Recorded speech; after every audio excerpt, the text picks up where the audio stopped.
कैसे आप सभी।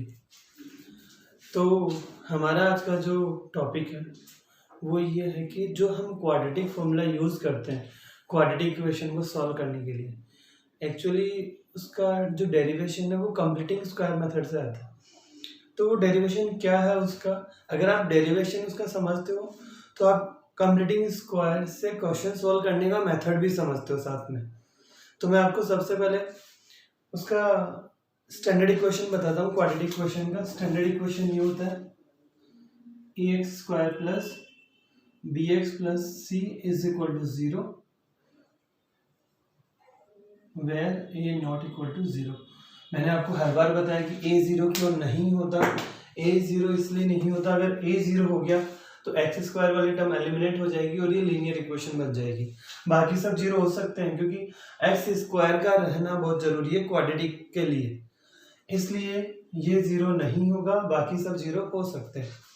बात करते हैं कि क्वाड्रेटिक फॉर्मूला या इसको श्रीधराचार्य सूत्र भी बोलते हैं क्योंकि हमारे जो एक मैथमेटिशियन थे श्रीधर आचार्य, उन्होंने ये फॉर्मूला डिराइव किया था, तो उनके नाम से भी इस फॉर्मूले को जाना जाता है श्रीधराचार्य सूत्र।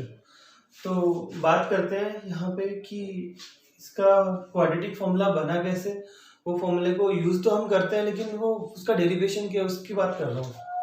तो सबसे पहले स्टेप ये होती है कि एक्स स्क्वायर कोफिशिएंट को 1 बनाना होता है। तो मैं ax square plus bx plus c is equal to 0 पूरी इक्वेशन को a से डिवाइड करता हूँ। a से जो ये मान लो कि जो एक्स स्क्वायर का कोफिशिएंट होता है उससे डिवाइड कर दो। अगर एक्स स्क्वायर का कोफिशिएंट 1 है तो उस स्टेप को आप स्किप कर सकते हो उस केस में, अगर नहीं है तो आप एक्स स्क्वायर के कोफिशिएंट से पूरी इक्वेशन को डिवाइड कर दो। आरएचएस को भी करना पड़ेगा।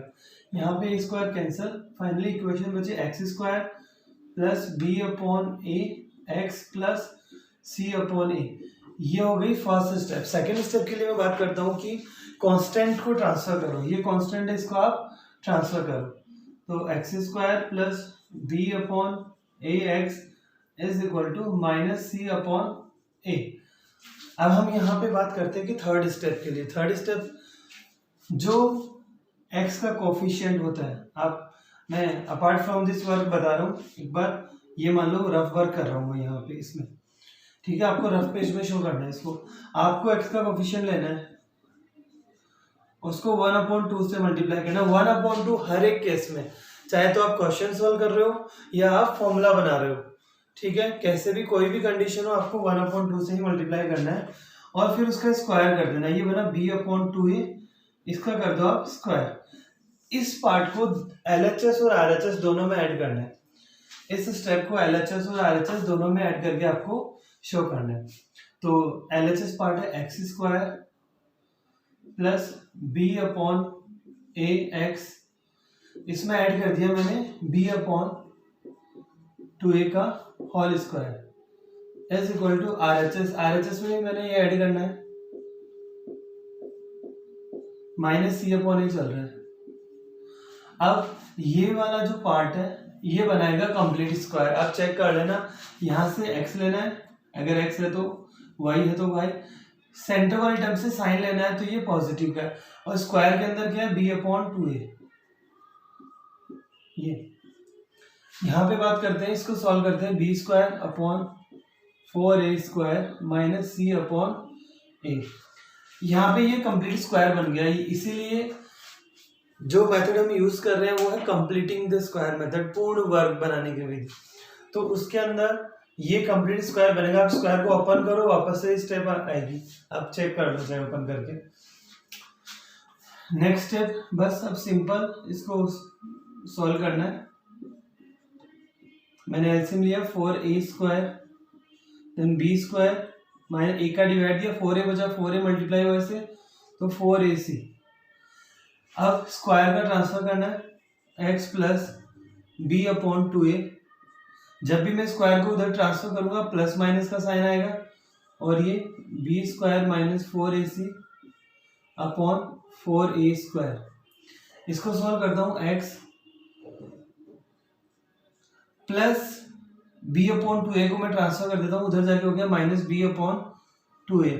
यहाँ पे बचा plus minus under root B square minus 4ac upon 4 का स्क्वायर होता है 2 स्क्वायर रूट, ए स्क्वायर का स्क्वायर रूट होता है a, तो 2a।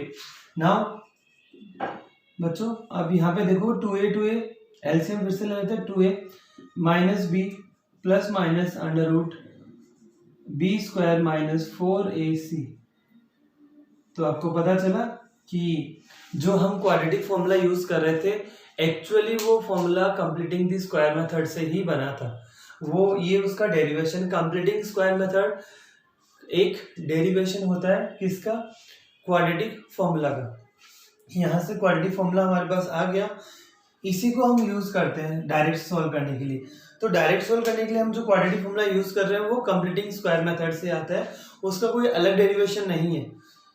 आपको समझ में आया होगा कि क्वाड्रेटिक फॉर्मूले का जो डेरिवेशन है वो कंप्लीटिंग स्क्वायर मेथड के थ्रू आता है, ये स्टैंडर्ड फॉर्म। और ये जो डेरिवेशन की जो स्टेप्स थी, जो एल्गोरिथम थी, वही कंप्लीटिंग द स्क्वायर मेथड की स्टेप्स है। जो मैंने आपको यहाँ बताई वो कंप्लीटिंग स्क्वायर मेथड की स्टेप्स है। पिछले वाले वीडियो में हमने जो डिस्कस किया था कि उसके कंप्लीटिंग स्क्वायर मेथड से क्वेश्चन कैसे सोल्व करते हैं, मैंने उसी तरीके से इस क्वेश्चन को सोल्व किया है। आप सोल्व करो, 2 बार प्रैक्टिस करो, more than enough. Okay, bye students.